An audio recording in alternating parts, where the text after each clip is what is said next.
Agora vamos falar também do futebol, porque a gente tem que falar do Pedro, né, pô?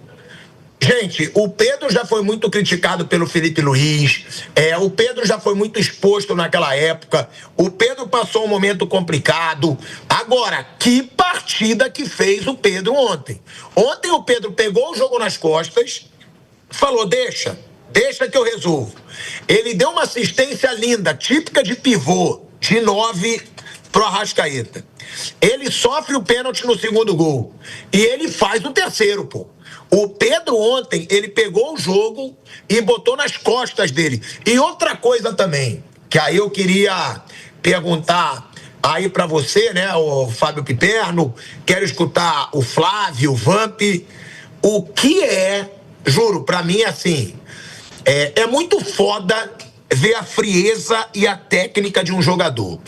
O que é a frieza do Jorginho para bater pênalti, gente? Gente, eu vi em alguns lugares na internet, ele salta, e ele, enquanto ele salta, ele olha pro goleiro. Ele olha pro goleiro. E a gente tá falando de um goleiro de 2,6 metros de altura, que é o Carlos Miguel. É um cara que deve intimidar qualquer jogador antes de um pênalti. O Jorginho vai dar o saltinho olhando pro Carlos Miguel. O tempo que ele salta é o tempo que ele olha o goleiro cair pro lado e jogar no outro. É assim, me impressiona muito a frieza do Jorginho para bater pênalti e também a partida do Pedro, né, Piperno? Bom, em relação ao Jorginho, me impressiona uma outra coisa, né? A frieza dele bater pênalti, mantendo esse estilo. Ele, Jorginho, que ficou muito estigmatizado na Itália depois exatamente ter perdido o pênalti, né? Os pênaltis, né? Contra a Suíça e Macedônia. Tira a Itália da Copa do Mundo. Então, e ele manteve isso, né? Enfim, um jogador realmente muito bom. Foi o terceiro melhor jogador do mundo, né? Sim, não, enfim, um jogador fora de qualquer tipo de contestação aí. Ele tá realmente. É um outro nível de jogador, né? Grande contratação o Flamengo fez. Em relação ao Carlos Miguel deve ter entrado para o Guinness Book ontem. Talvez o primeiro goleiro da história a vestir a camisa de um time e tomar 3 gols antes de fazer a primeira defesa. Eu nunca vi isso. E olha, não teve culpa em nenhum dos gols. Só estou apontando um fato meio sui generis aí, né? Dele tomar 3 gols antes de fazer a primeira defesa. Aliás, o Flamengo acertou o gol do Palmeiras poucas vezes. Também não é culpa do Carlos Miguel isso, mas o fato é que entraram 3 bolas antes que ele fizesse a primeira defesa. Agora, ontem mostrou de novo, quer dizer, é o Palmeiras. Mudou, assim, o Palmeiras que passa, vive várias transformações e não é de hoje. É um Palmeiras que, nesse momento, talvez... Hoje o Palmeiras tenha o time mais agudo desde que o Abel chegou. É o Palmeiras que vai tomar iniciativa e ele vai atacar o River no Monumental, ele vai atacar o Flamengo no Maracanã, ele vai sair para o jogo. E é um time que, inclusive, tem dificuldade para recuar e segurar o resultado, que é uma coisa até meio estranha, porque na maior parte do trabalho do Abel, o Palmeiras se defendia muito bem. Hoje é um Palmeiras que ataca melhor do que se defende. Então, esse jogo mostrou de novo esse detalhe mais uma vez. Né? O Vitor Roque, em ótima fase. Jogou muito o Vitor Roque. Jogou demais. Os dois melhores de campo. Pedro de um lado e Vitor Roque do outro. E aí, e eu acho que o Pedro é um capítulo à parte, que ele já tinha dado a vitória para o Flamengo contra o Botafogo no meio de semana, mas o Pedro assim, tudo que cercou a trajetória do Pedro, desde que o Felipe Luiz se tornou técnico, especialmente esse ano, também serve muito de aprendizado para o técnico do Flamengo. Tudo bem, o jogador podia ter passado um período aí meio de má vontade, lá com a condição dele, não tinha as oportunidades que ele imaginava, mas assim, o técnico do Flamengo, nesse momento, principalmente no momento em que os grandes jogos eles vão se acumular, as decisões elas vão se suceder, tem que entender o seguinte: ele tem no elenco um jogador que decide jogos grandes. Então, deixa agora a parte mais acadêmica, teórica de lado. Puxa, ele podia voltar mais, podia atuar mais na recomposição. Ele ele é o cara para resolver jogos. Ele não pode cair no erro que ele vinha cometendo antes de imaginar o Pedro muito parecido com a forma como o Abel encarou o Endrick naquela Libertadores de 2023. Quer dizer, ele tem o cara diferente, o cara para resolver jogos. Quanto mais ele deixa esse cara sentado no banco, mais enfraquecido o time dele vai ser.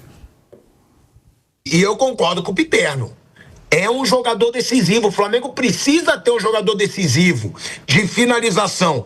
Cara, olha os números do Pedro aqui, como são assustadores.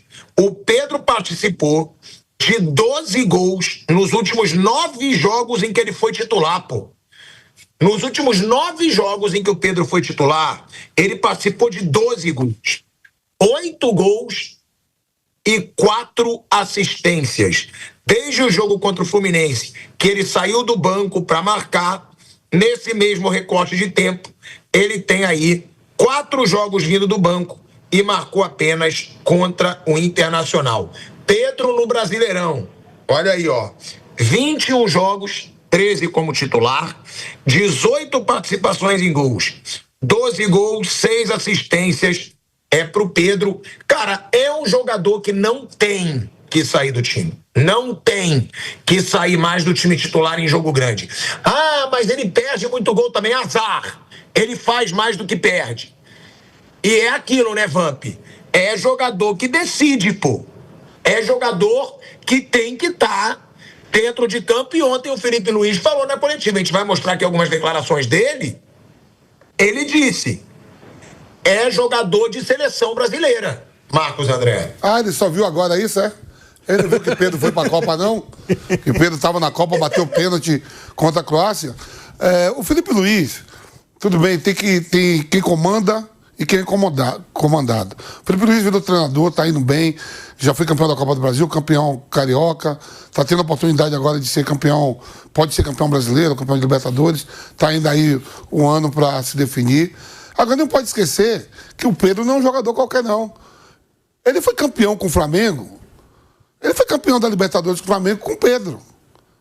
Né? O Felipe Luiz.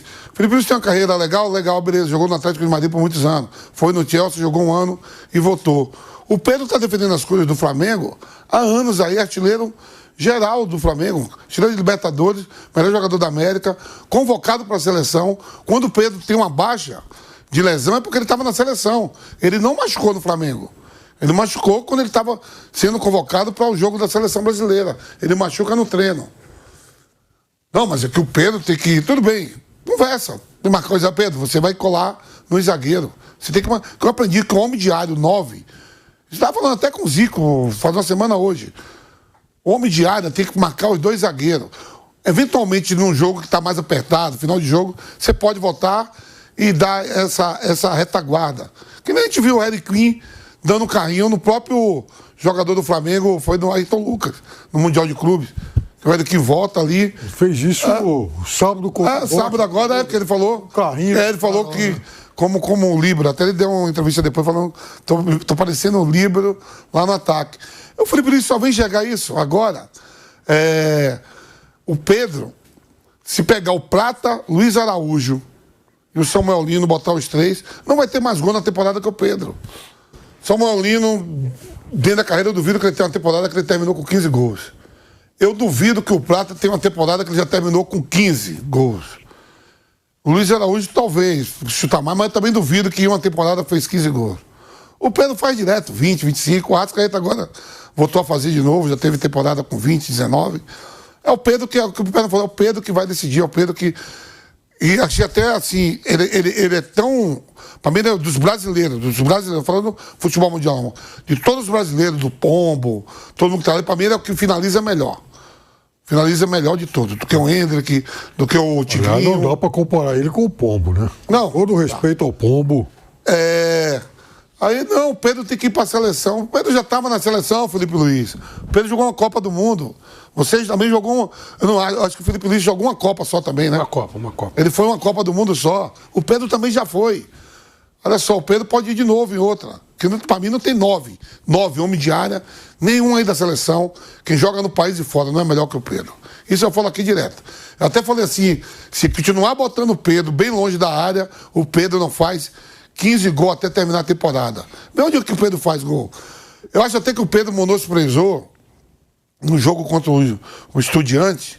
Ele poderia ter feito 3-0 e liquidado a partida e não deixar o Flamengo passar aquele sufoco que passou no jogo de volta lá em La Plata, que levou para os pênaltis. Ele poderia ter feito terceiro. Ontem o Pedro, de novo, fez uma grande atuação, fez uma jogada lá no segundo tempo, deitou e rolou, mas ele é um homem de área, é um cara que vai fazer gol, é o cara que vai decidir. Ou você acha que quando cair para finalizar, quem finaliza melhor do que o Pedro no Flamengo? Não é só no Flamengo, não, no futebol brasileiro. O Hulk, talvez, lá atrás, mais novo, dos que estão atuando aqui, nem o Caleri, nem o Roberto, ninguém finaliza melhor que o Pedro. É só você ver... Caio Jorge briga, Vamp, não. Não define melhor que o Pedro. Não define melhor que o Pedro. Se você vê o gol que o Pedro faz contra o Botafogo, que ele tira todo de lado e dá aquela chapada, não é todo mundo que faz aquilo. O gol que ele fez agora no ano passado, contra o Botafogo. E o Felipe Luiz só viu agora. Aquele negócio de expor o Pedro, que teve aquela confusão, vai ter, resolveu, tá tudo bem, tá tudo certo. Mas olha o atleta que ele tem. Ele tem um cara diferenciado. Eu não sei o dia a dia do Pedro, como é que é, se é atleta de Cristo, se é um bom amigo, se é um bom companheiro com os demais, mas eu tô falando da bola jogada dele. E Ancelotti, pai, olhe bem, não é porque o Pedro fez essa jogada ontem, não. O Pedro é o melhor 9 que o país tem. Tanto que quem joga aqui, joga lá fora. Tem isso. Eu boto um também, tá, Vamp? E aí, é muito porque eu tava na Arábia também, tá? Então eu sei porque eu tava lá. Marcos Leonardo. Cara, o Marcos Leonardo, ele fez 12 gols em 6 jogos, pô. 12 gols em 6 jogos, pô. Só que os caras que estão lá na Arábia não são muito falados. O Marcos Leonardo é um monstro também, pô. Eu sempre falei aqui do Marcos Leonardo, sempre falei. Atacante diferenciado. Novo, jovem. Os caras têm que olhar, pô. Por exemplo, as pessoas têm que chegar. Por exemplo, eu tô te olhando aí agora. Você gosta de mel? Você gosta de mel, Tico? Mel? Mel. Por exemplo, eu estou vendo que você está dentro de uma colmeia. Uma abelhinha. A nossa abelhinha lá. Será que o Felipe Luiz não consegue ver o Pedro? Não, mas foi uma parte dessa do Pedro. E uma coisa que a gente tem que mostrar, tá? Que o Kaique Lima, né, nosso diretor, me mandou, é o seguinte: Pedro em jogos grandes, tá? Como foi o de ontem. Ontem é jogo grande, Maracanã fervendo, torcida em cima. Pedro fez 8 gols contra o Palmeiras. Pedro já fez 6 gols contra o Corinthians.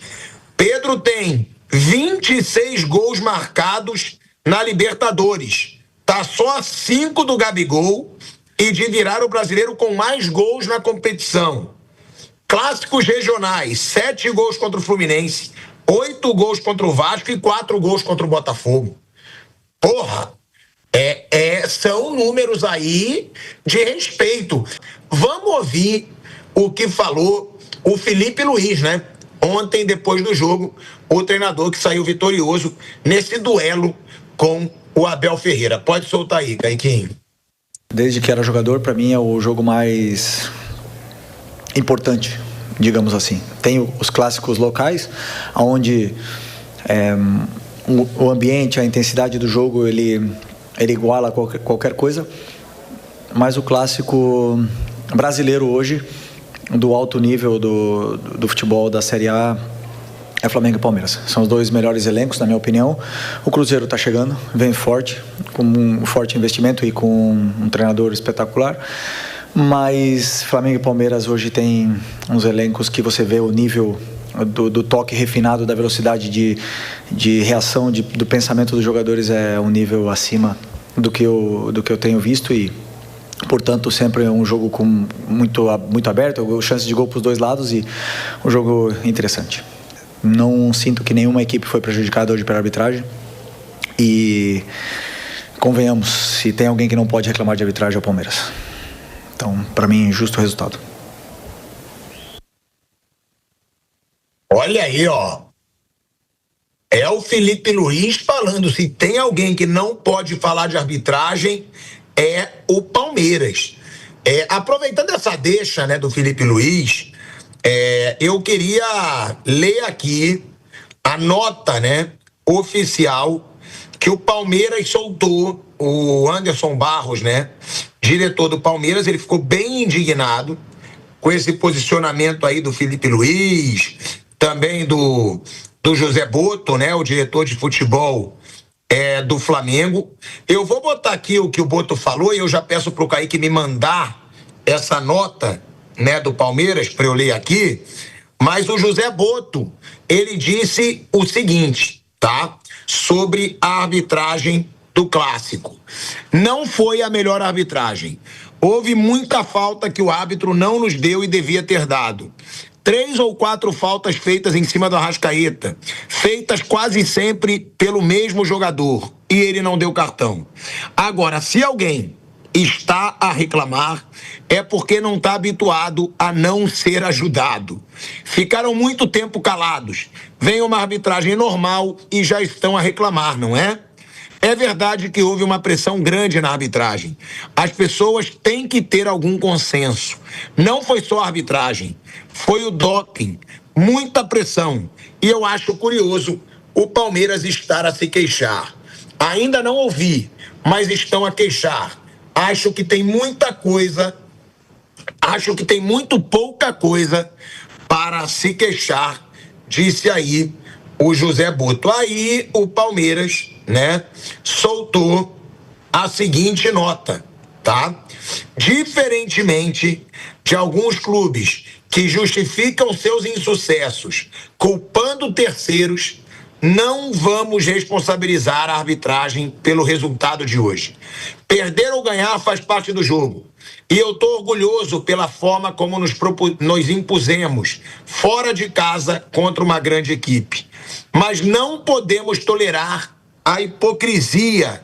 Isso aí é a postagem do Anderson Barros, tá? Diretor de futebol do Palmeiras. É inaceitável que o Felipe Luiz e o Boto sigam fazendo acusações contra o Palmeiras, ainda mais depois de um jogo em que houve erros de arbitragem que favoreceram o Flamengo. Sobre esses erros, a direção do Palmeiras vai discutir com a comissão de arbitragem, dentro dos fóruns adequados, como sempre faz. Respeito o Felipe Luiz pela trajetória que construiu como atleta e que agora vem desenvolvendo como treinador. Mas é falta de ética falar de outro clube da maneira como ele falou. Quanto às declarações do Boto, elas não me surpreendem. Basta nos lembrarmos da mentira que ele contou na zona mista do Allianz Parque após o jogo do primeiro turno, quando disse que dirigentes do Palmeiras haviam tentado invadir o vestiário da arbitragem, o que foi desmentido por todos, inclusive na súmula. Espero que a justiça desportiva seja firme com quem, semana após semana, mente e usa de insinuações sem provas para pressionar em busca de benefício esportivo. Pelo bem do futebol brasileiro, essa pressão precisa acabar. O que vivemos nos últimos dias foi muito grave e requer uma reflexão de todos. Bom, então até mesmo por minha parte, o Anderson Barros não vai ver essa pressão acabar, tá? E não vai ser a favor do Flamengo, não vai ser a favor do Palmeiras, não vai ser a favor do São Paulo, do Corinthians, do Cruzeiro, vai ser a favor do futebol. A minha pressão, o Anderson Barros não vai calar. Enquanto tiver vergonha no futebol brasileiro, ela tem que ser exposta, ela tem que ser pressionada, porque esses árbitros precisam tomar vergonha na cara deles. Chega de ver times prejudicados, de ver time beneficiado, de ver treinador perdendo emprego por causa de arbitragem ruim, de ver jogador não podendo sair de casa porque não venceu, porque a arbitragem decidiu o jogo. Eu acho que essa pressão ela tem que continuar. para que a CBF não ache que está todo mundo de olhos fechados para os absurdos que acontecem na arbitragem. Agora, pressão de todos os lados pelo futebol brasileiro. Essa é a minha opinião. Para mim, não tem que acabar essa pressão nos árbitros. Para mim, todo árbitro tem que entrar tremendo dentro de campo, com medo dentro de campo, para que eles não cometam absurdos como eles já cometeram em jogos desse Campeonato Brasileiro, da Copa do Brasil, de tudo. Tem muito árbitro sem vergonha na cara que tem que começar a ter medo. Que tem que ter medo de pressão, que tem que ter medo de entrar lá e prejudicar o trabalho de um time inteiro. Essa é a minha opinião, Flávio Prado. Mas segue a polêmica entre Flamengo e Palmeiras. Normal essa polêmica, são os dois mais fortes e sempre terceirizar é melhor, né, do que admitir que você foi inferior. Eu acho assim, a gente gosta, né, de também jogar tudo no árbitro. Na verdade, eles fazem parte de um contexto. Eles são mal preparados, realmente, eu sou um dos que mais contesta isso, mas eles também servem de desculpa para muita incompetência, Então é ótimo quando o árbitro erra contra determinados times, que aí eles aproveitam e fazem de conta que a culpa é toda dos árbitros. É uma parte ruim, sem dúvida, tem que melhorar. Quando tiver que dar porrada, darei com o maior prazer. Nada com coisa nenhuma, mas entendo também que não podemos mascarar todas as falhas, a ruindade dos times, a ruindade de muitos jogadores só em cima da arbitragem. Parece que o único mal do futebol brasileiro é a arbitragem, e não é. Ele é um dos males, mas não é só a arbitragem, não. Eu acho que praticamente todos os dirigentes do futebol brasileiro se igualam na hipocrisia. Eu falei há pouco da nota do Flamengo na sexta-feira, fazendo insinuações até de que o antidoping feito lá enfim, na concentração, no centro de treinamento do clube, já pudesse fazer parte aí de uma teoria da conspiração que atrapalha o clube. Então, a que ponto chegamos? Então, se um faz isso, é natural que o outro também faça. Porque é o seguinte, já aprendemos aqui há muito tempo, e ninguém aqui começou ontem, que no futebol brasileiro, pressão e trabalho de bastidor ajudam sim muito. E, aliás, Palmeiras, por exemplo, 97, era muito mais fraco que o Vasco da Gama em bastidor e teve que aturar o Edmundo jogando a final, o jogo de volta da final, depois de ter sido expulso no jogo de ida aqui em São Paulo e ter sido absolvido e ganhado condições de jogo de forma vexatória. Aliás, o Edmundo tomou o terceiro cartão e o Eurico pediu para ser expulso, porque ele garantia que no tribunal ele seria absolvido. E conseguiu. Então, tem que, sim, fazer pressão e estar atento. Em 2009, por exemplo, reta final do Campeonato Brasileiro, o Palmeiras perdeu a liderança no Maracanã, naquele famoso jogo contra o Fluminense, em que o Simons, sabe-se lá por quê, anulou um gol de cabeça do Robina. Alguns anos depois, ele acabou até reconhecendo o erro grotesco. Mas essas coisas acontecem e, às vezes, resolvem o campeonato. Então, tem que botar pressão, todo mundo tem que pressionar mesmo, e quem não colocar pressão, né, até porque tem time ameaçado de rebaixamento, tem time brigando por vaga, então, colocar uma pressãozinha a mais não faz mal para ninguém. Ainda mais sabendo como tem politicagem na CBF, né, o Flávio Prado? Não deveria, mas tem. Mas a CBF é um órgão político, né? Os eleitores são os presidentes das federações. Os clubes não têm força nenhuma, porque o voto deles somado não significa nada. Mas é claro que gera problema, gera... Por isso que eu falo, a CBF está louca para se livrar desse campeonato. Mas os clubes não têm capacidade nem de fazer liga, pô. Nem para isso eles servem. A carta nem para isso eles prestam. Não tem liga, né? Tem dois grupos, um aqui, outro lá e tal. Não, eles não conseguem fazer um bloco único para tratar de negócios sozinhos. Então, nem para isso eles servem. Interessa para eles ter o campeonato com a CBF, porque você terceiriza. Quando for para a Liga, eles vão culpar quem? Então, interessa esse tipo de coisa. Interessa demais, é ótimo para eles esse tipo de coisa. É o que eu falei. O maior momento da direção de São Paulo nos últimos tempos foi quando ele tomou aquele pênalti absurdo do Palmeiras. Porque todo mundo, tá pensando o quê? Então, só. Foi o único momento positivo da direção de São Paulo. Oposição, situação, todo mundo se uniu. Aí vai, beleza e tal. Só. Fora isso, Então agora já passou aquela efervescência, né? Ontem não teve Rui Costa dando entrevista, ontem não teve Belmonte, não teve nada. Acabou o jogo em Mirassol, todo mundo quieto? Ah, não teve nada, até logo. Acho que nem coletiva teve. Sei lá. Falou o quê? Tomaram um vareio. Parecia Tersol, não Mirassol. Nossa Senhora. Quem não viu o jogo de ontem, eu gostaria de dizer que ele foi injusto, tá? Era pra ser mais. No finalzinho teve aquela defesa do Rafael, né? Que poderia ser o quarto, né? Foi um totó. Aí não teve ninguém, né? É o que eu tô falando. Então interessa. Imagina se o árbitro não dá um pênalti pro São Paulo. Seria um show. Né? Tomaria aquele totó, mas aquele pênalti e tal. Então, para eles interessa ter essa arbitragem com a CBF. Agora, se for da Liga, eles mesmo que organizam, como é que vai ser, né? Então, além da incompetência, tem esse jogo de interesse aí, que é bom de vez em quando a arbitragem errar, porque ajuda a apagar os verdadeiros incêndios nos clubes.